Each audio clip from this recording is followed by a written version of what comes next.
আপনার জয় হোক ঠাকুর। আমি তাহলে সত্যি মায়ের চিত্র আঁকতে পারবো ঠাকুর? পারবি পারবি, খুব পারবি রে শালা।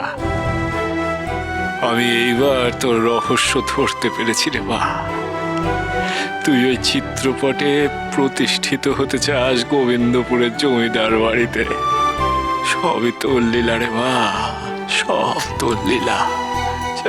তারা তারা তারা মারে। তুই একই বিধান দিলি রে মামা, এমনটা তো কোনোদিন হয়নি। মায়ের চিত্রপট তারাপীঠ ছেড়ে অন্য স্থানে চলে যাবে, তাহলে আমাদের আমাদের এই তারাপীঠের মাহাত্ম্য কি থাকবে? মামা তুই একবার ভেবে দেখ মামা। মায়ের মাহাত্ম্য কি কখনো ছোট হয়ে যায় গো বড় রানীমা? হয় না গো। এই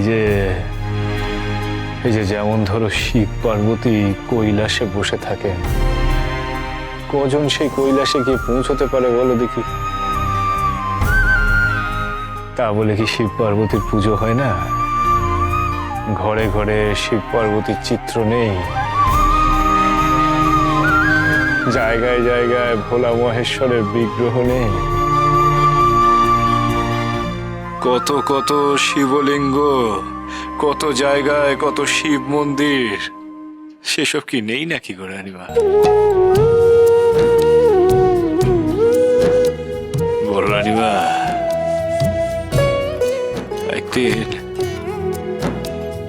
একদিন আমরা কেউ থাকবো না গো, কিন্তু সেদিন মা থাকবে, মায়ের মাহাত্ম্য থাকবে। আর তখন হয়তো শুধু বাংলা কেন, সমগ্র জগতের ঘরে ঘরে আমার বড় মা পূজিত হবে চিত্ররূপে।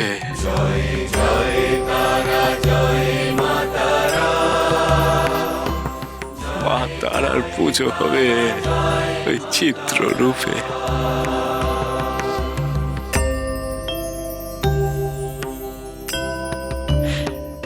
ওকে আর বাধা দিও না গো তোমরা। বেশ ঠাকুর, তুমি যখন বলছো তখন আমাদের মনে আর কোনো সংশয় নেই।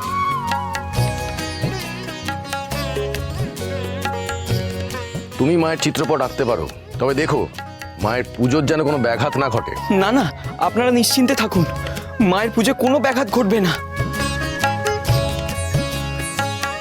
বামদেব ঠাকুর গর্ভগৃহে বসে পুজো করবেন, আর আমি বাইরে বসে মায়ের পট আঁকবো। বেশ বেশ বেশ বেশ। তারাপীঠে এই প্রথম মায়ের চিত্রপটে আঁকা হবে।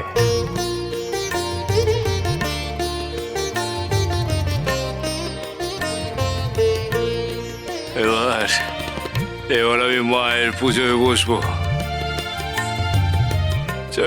তারা তারা তারা তারা মারে।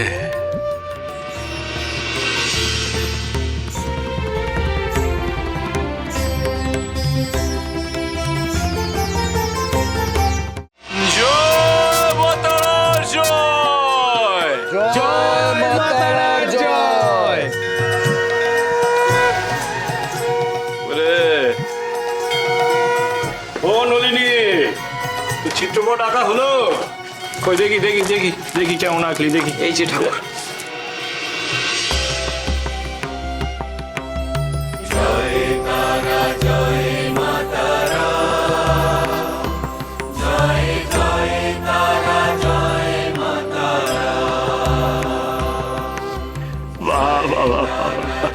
ও বড় কুমার, দেখো গো তোমরা।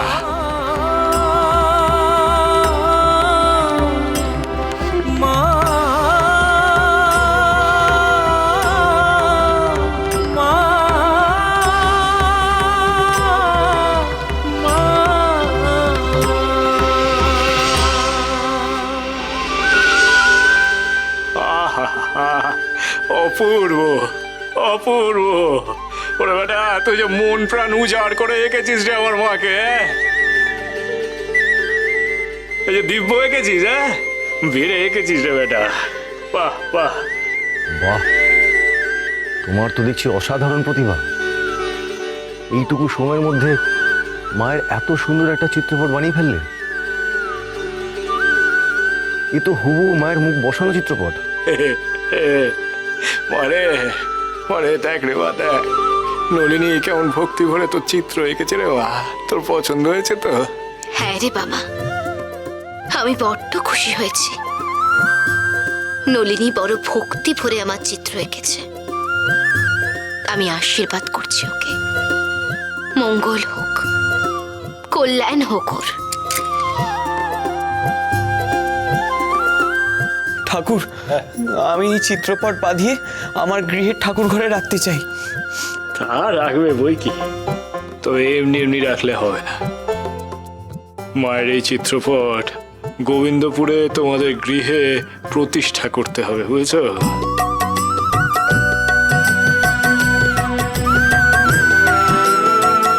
ঠাকুর, আপনি আমার স্বামীর প্রাণ রক্ষা করবার কি উপায় করলেন? মা আমাকে সে বিধানও দিয়েছেন। শনিবারের আগেই এই চিত্রপট তোমাদের গোবিন্দপুর জমিদার বাড়িতে প্রতিষ্ঠা করতে হবে, আর তাহলে এই সব বিপদ কেটে যাবে। তাহলে তো শনিবারের আগেই আপনাকে একবার গোবিন্দপুরে যেতে হবে। আমাদের হাতে তো আর সময় নেই ঠাকুর। আপনি কবে আসবেন বলুন, আমি পুজোর সমস্ত আয়োজন করে রাখবো। শোনো গো মা, তোমরা অত চিন্তা করো না। তোমরা কেবল পুজোর সমস্ত আয়োজন সেরে রেখো।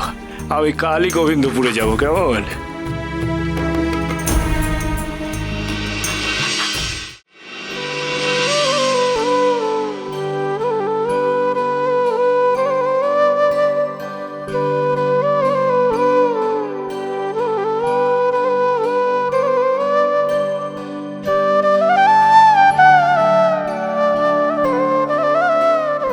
রানীমা, বামদেব ঠাকুর এসে গেছেন। বামদেব ঠাকুর এসে গেছেন? হেই, তোরা তাড়াতাড়ি হাত চালা, আমি বামদেব ঠাকুরকে নিয়ে আসছি। আসুন ঠাকুর, আসুন। তারা তারা ঠাকুর,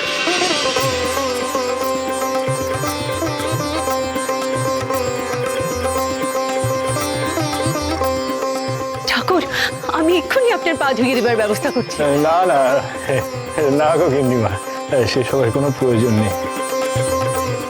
মায়ের সামনে সন্তানের পা ধরে কি গো? ওসব লাগবে না, পা আমি ধুয়েই এসেছি। তুমি বরং পুজোর আয়োজনটা তাড়াতাড়ি শেষ করো গো মা।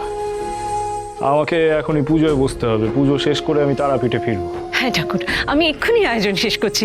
হেই, তোরে তাড়াতাড়ি হাত চালা, তাড়াতাড়ি, খুব তাড়াতাড়ি কর। দাদাই গো গিন্নিমা, ওই আজকের পুজোর সংকল্প তো জমিদার মশাই না গো, তা তিনি কোথায়? আগে ঠাকুর, পুজোর কথা তো তাকে আমি সকালেই বলে রেখেছিলাম। আসলে সকাল থেকেই সে সেরেস্তা ঘরে, জমিদারি কাজ নিয়ে বড্ড ব্যস্ত। সে তো বুঝলাম গো মা, কিন্তু তাকে তো এখানে একবারটি আসতে হবে। হ্যাঁ ঠাকুর, আমি এক্ষুনি দেখছি। নলিনী, যা তো বারমহলে গিয়ে তোর বাবাকে শিগগির ডেকে নিয়ে আয়। হ্যাঁ মা, আমি এক্ষুনি যাচ্ছি।